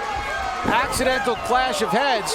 Clottey's camp is rejoicing as if they've won, but they have to go to the scorecards. Clottey is being raised in exultation. The Judah family is up in arms. Clottey has now made a gesture at Judah, which did not endear himself to the Judah clan. You see that cut on the right eye. Robert Byrd said, saw him point to the commission headbutt. Now the fact that Zab continued to box as well as he could and maybe win some of those middle rounds could come into play. Harold, I saw Robert Byrd say clash of heads, so despite Clottey's excitement, they got to go to the cards. If you go to the cards, you got to score the 9th round. You score the partial rounds in a fight like this. Zab Judah did nothing in the 9th round. He absolutely gave that away. So, I mean, it's another round in the back for Joshua Clottey. I think he's head on the scorecards. CompuBox numbers, Judah only landed 2 of 6 punches in whatever was the 9th round. CompuBox had Clottey 9 of 28 in that round. You see that bad cut opened up over the eye of Judah. And Robert Byrd, the referee, immediately told the commission when he escorted Judah over to the ringside position, it was a clash of heads. It did not come from a punch. Thus, we're going to go to the scorecards. And the 9th round, as Harold told us, is scored. A partial round. Not a lot had happened. Judah did almost nothing in the round. 2 of 6, and they were all jabs. Clottey was 8 of 27 on power punches, according to CompuBox, in that 9th round. 9 of 28 overall. So most likely on that partial round, you're going to give that round to Clottey because Judah did almost nothing.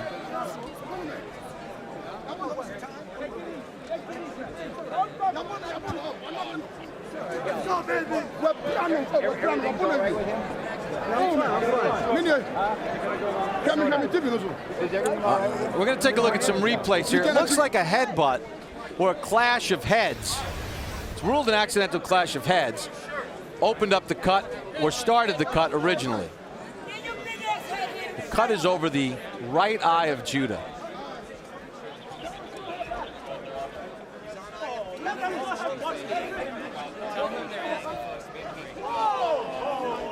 Or is it this punch coming up right here? Didn't look like Judah at that point had reacted as if there was any cut when the heads came together. Was it that punch right there, that short left hand? That looked like the punch because of the way how he reacted from that, and he seems like he's shielding that right eye. That was the punch. It was an uppercut. Good job by our production crew. It didn't look like the clash of heads. Here it is. Boom. That left hand, that was it. That's where the cut was open. The heads were together earlier, but if there was a cut earlier when the heads were together, Judah might have probably reacted. All right, we go to the scorecards. Partial round scored, the 9th. Let's get the judges' scorecards from our ring announcer, Lupe